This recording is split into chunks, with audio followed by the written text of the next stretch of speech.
नमस्कार। एक समय की बात है, एक साधु अपने शिष्य के घर पर ठहर गए। उनका शिष्य काफ़ी अमीर आदमी था। उसके बहुत से व्यापार थे।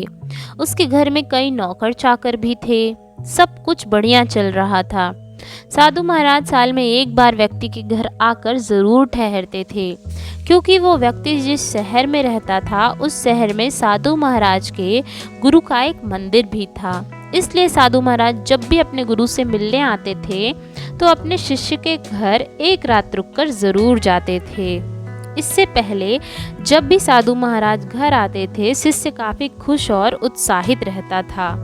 लेकिन साधु महाराज जब इस बार शिष्य के घर आए तो उन्होंने अनुभव किया कि आजकल शिष्य काफ़ी परेशान दिख रहा है, साथ ही चिंता और दुख में भी व्यतीत कर रहा है। साधु महाराज ने उसकी पत्नी से पूछा कि क्या बात है, आपके पति क्यों इतने उदास हैं, क्या कोई बड़ी परेशानी है? तब शिष्य की पत्नी ने कहा, हाँ, आजकल उनको व्यापार में 10 लाख रुपए का फायदा हो गया है। तो फिर साधु ने कहा, फिर इसमें चिंता की क्या बात है, टेंशन लेने की क्या बात है, यह तो बहुत खुशी की बात है ना।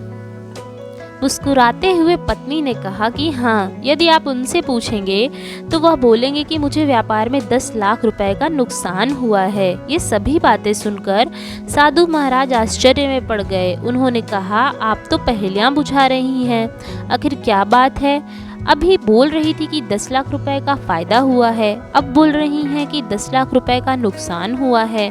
शिष्य की पत्नी ने हंसते हुए कहा, महाराज, मैं बिल्कुल सही कह रही हूँ। मेरे पति को फायदा और नुकसान दोनों एक साथ ही हुआ है। तब साधु महाराज और भी सोचने लगे। साधु महाराज ने फिर पूछा कि ये कैसे हो सकता है। जब पत्नी ने कहा, मेरे पति को 10 लाख का नुकसान हुआ है, क्योंकि उन्हें उम्मीद थी कि बिजनेस से 20 लाख रुपए का फायदा होगा, इसलिए वे आजकल ये सोचकर उदास हो रहे हैं कि उन्हें 10 लाख का नुकसान हो गया है। साधु महाराज को ये बात बिल्कुल ही अजीब लगी। लेकिन शाम को जब साधु महाराज के पास शिष्य बैठा हुआ था, तब साधु महाराज ने शिष्य से उसकी चिंता का कारण पूछा। उसने कहा कि क्या बताऊं गुरुजी, बिजनेस में 10 लाख रुपए का नुकसान हो गया।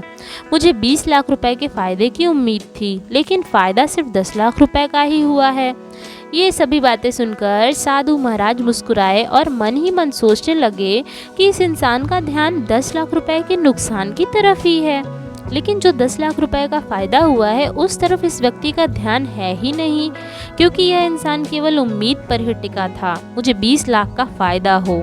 तब गुरुजी ने समझाया कि तुम्हारी परेशानी व उदासी का कारण तुम्हारी बड़ी उम्मीदें और देखने का नजरिया है, नकारात्मकता है, और इसी वजह से तुम्हारा ध्यान बार बार 10 लाख रुपए के नुकसान की तरफ जा रहा है, जबकि तुम उसकी जगह ये सोचकर खुश नहीं हो कि तुम्हें 10 लाख का फायदा हुआ है।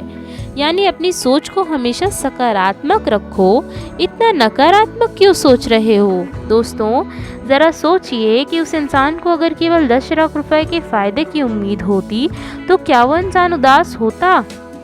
बिल्कुल नहीं। और अगर उसे सिर्फ 5 लाख रुपए की उम्मीद होती, ऐसे में अगर उसे 10 लाख रुपए का फ़ायदा हो जाता, तब तो वो बहुत खुश होता। यानी एक बात यहाँ पर साफ साफ दिखाई देती है कि इंसान के दुख का एक सबसे बड़ा कारण उसकी आकांक्षाएं और उसके देखने और सोचने का नज़रिया होता है। इंसान बड़ी बड़ी उम्मीदें और आकांक्षा अपने मन में बना लेता है कि मुझे ये मिल जाए, मुझे वो मिल जाए। इन सभी चीज़ों के चक्कर में अगर कोई चीज़ नहीं मिलती तो इंसान उस बात को लेकर सोचने लगता है और उदास हो जाता है। इसलिए जीवन में उम्मीदें उतनी ही रखो जितनी मेहनत की हो। की गई मेहनत से ज़्यादा बेहद परिणाम की उम्मीद रखना आपको निराशा की ओर ले जाएगी। उम्मीद है कि आपको इस कहानी से एक बहुत अच्छी और शानदार सीख मिली होगी। इसी प्रकार की प्रेरणादायक कहानी को सुनने के लिए चैनल को सब्सक्राइब ज़रूर करें। धन्यवाद।